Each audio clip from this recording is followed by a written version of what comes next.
My name is Opal, and I turned 33 the day my sister decided to destroy me in front of everyone I loved. Happy birthday, Opal!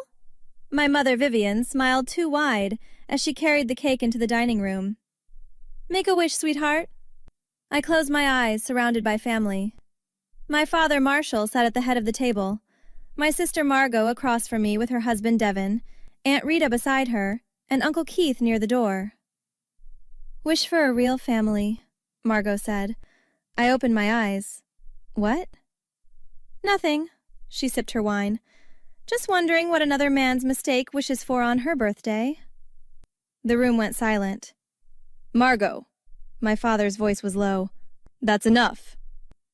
Is it, though? She leaned back in her chair. I mean, we all know. We've always known. Why keep pretending?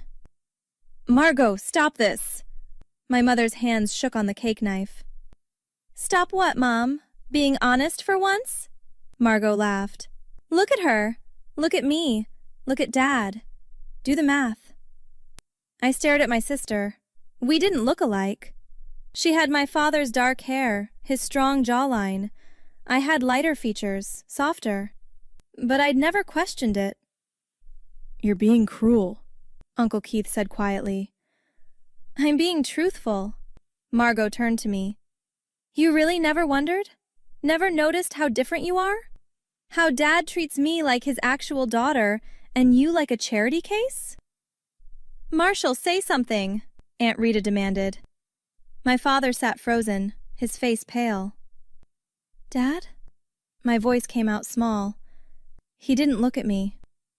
Marshall! My mother's voice cracked. Tell her! Tell Opal the truth! What truth? I stood up. What is she talking about? My father finally met my eyes.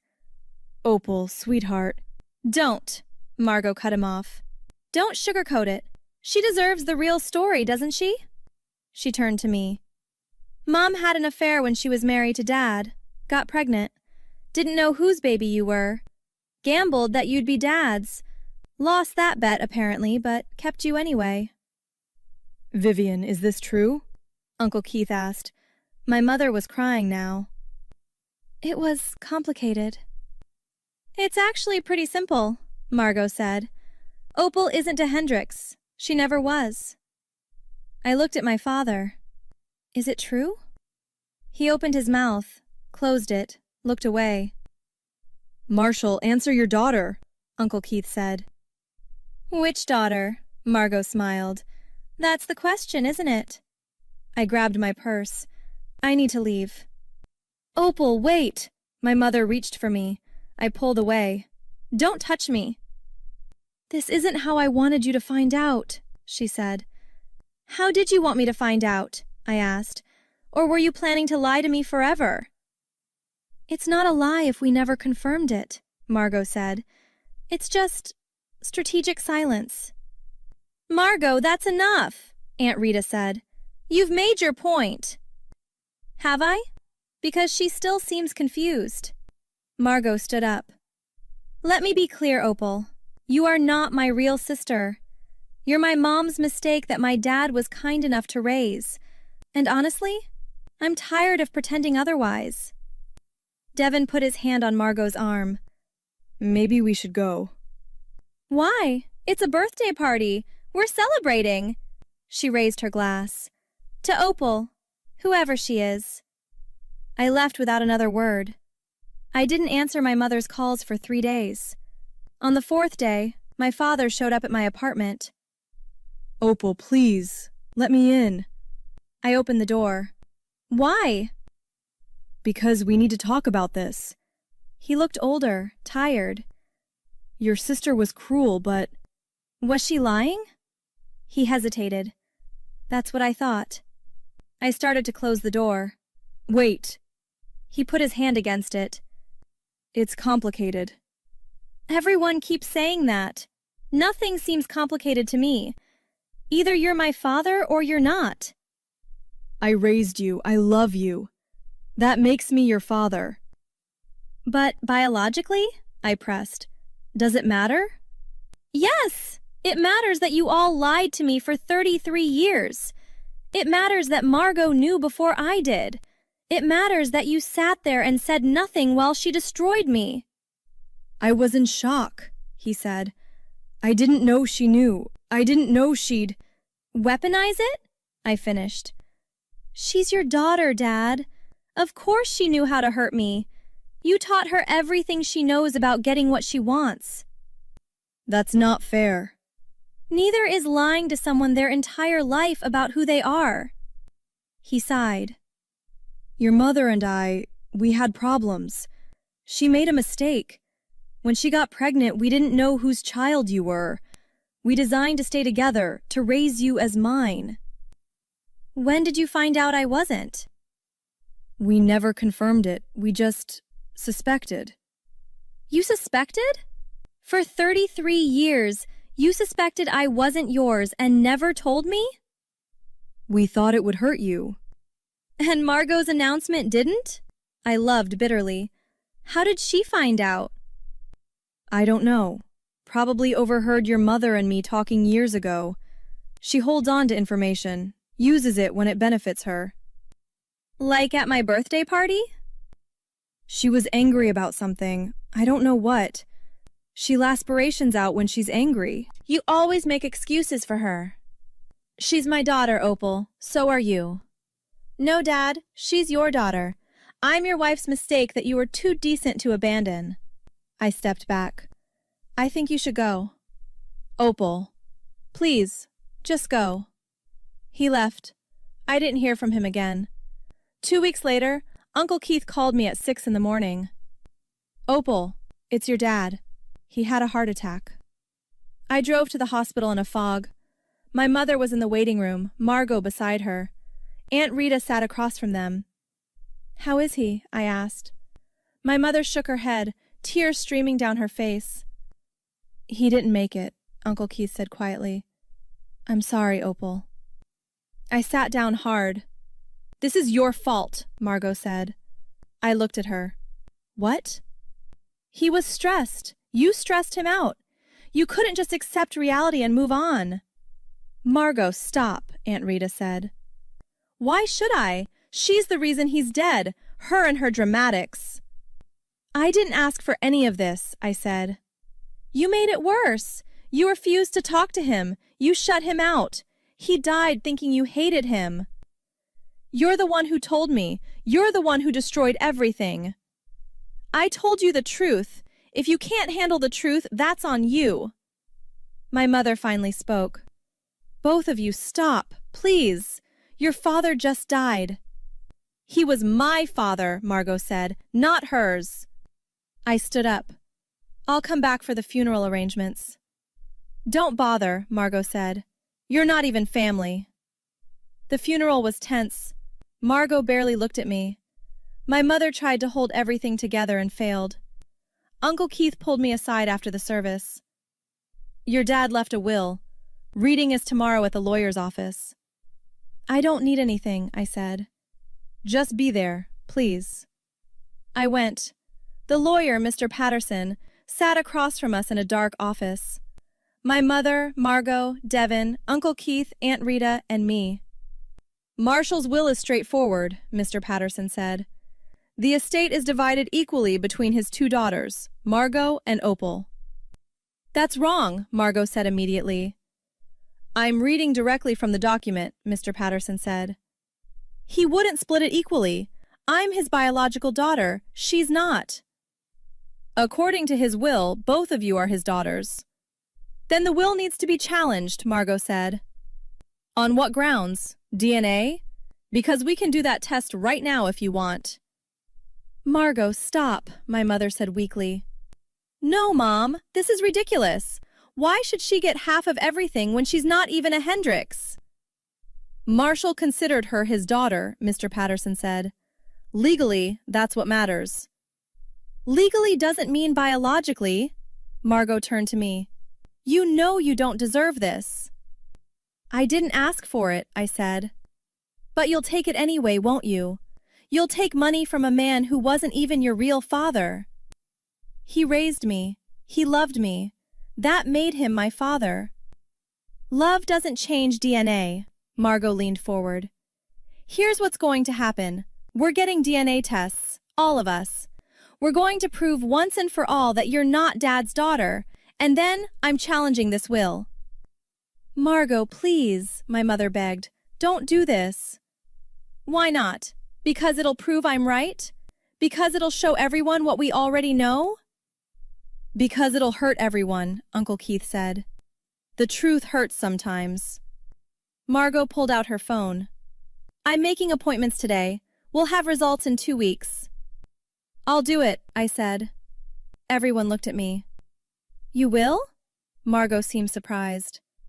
Yes, I want to know the truth too. No more speculation, no more suspicion.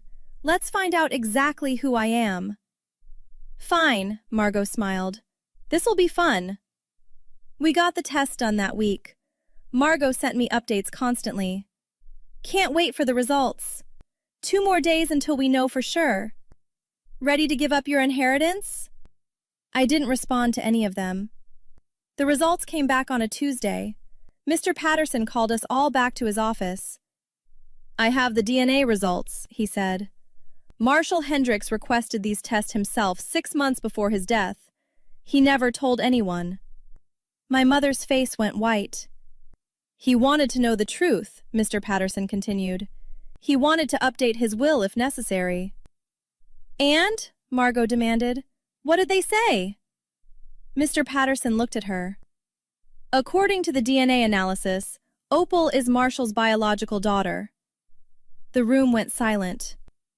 That's impossible, Margot said. The results are conclusive. Then test me. Test me too. He did, Mr. Patterson said quietly. That's why I have you all here. Margot's confidence flickered. And? Margot, you are not Marshall's biological daughter. Opal is his only biological child. That's a mistake. Run them again. They were run 3 times to confirm accuracy, Mr. Patterson said. Margot turned to our mother. Mom, tell him. Tell him he's wrong. Vivian was crying silently. Mom! I didn't know, my mother whispered. I swear I didn't know. You didn't know? Margot's voice rose. How could you not know? I thought Marshall and I were having problems. I was with someone else for a while.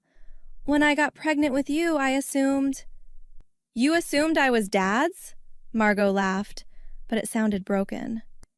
So everything you said about Opal was actually about me. I never said anything about Opal, my mother protested. You let me believe it, for years. You let me think I was special, that I was Daddy's real daughter, that Opal was the outsider.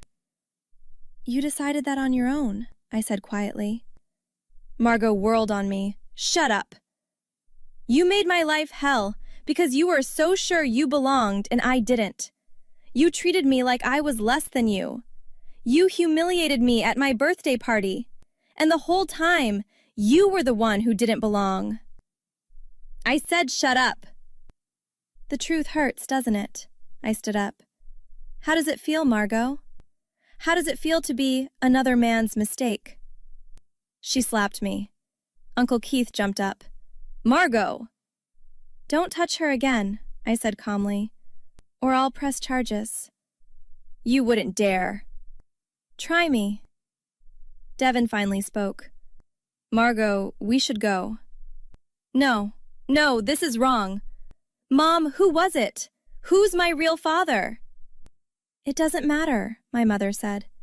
It matters to me. Who is he? He died years ago. Car accident.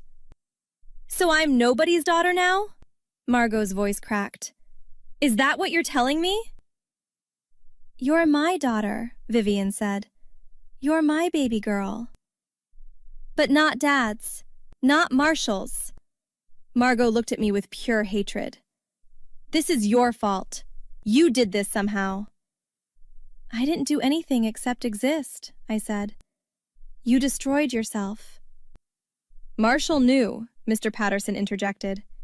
He knew before he died that Margot wasn't his biological daughter. He chose not to change his will. He left everything to Opal because she is his only child. "That's not fair," Margot shouted. "It's his money, his choice," Mr. Patterson said. "The will stands." Margot grabbed her purse. "This isn't over." "Yes, it is," I said. "It's completely over. You're not my sister. You're not Dad's daughter. You're nothing to me." "Opal, please," my mother tried. "Mom, you lied to both of us. You let Margot torture me because you were too much of a coward to tell the truth. You let me grow up thinking there was something wrong with me. I'm done with both of you." Margot stopped at the door. "I'm sorry, okay? I'm sorry for what I said at your birthday." "I don't accept your apology." "Opal, I didn't know. You didn't care. Even if I had been the affair baby, I was still your sister. I was still a person. You treated me like garbage because it made you feel superior. Now you know how it feels to be on the other side, and I don't feel sorry for you at all. Please, we're sisters." "No, we're not. DNA proved that.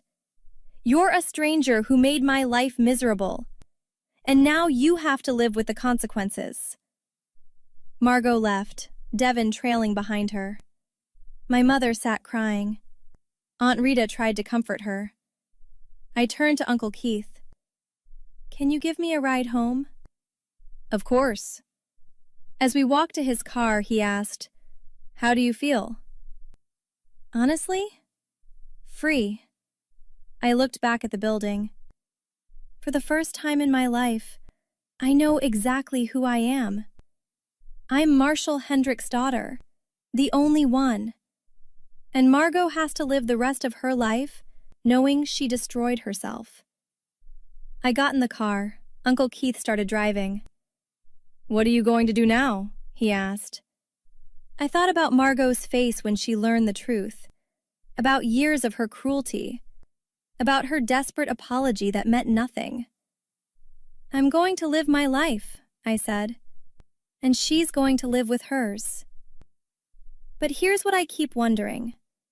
When someone spends years making you feel worthless, then discovers they're the one who doesn't belong, do they ever actually understand what they did to you? Or do they just feel sorry for themselves?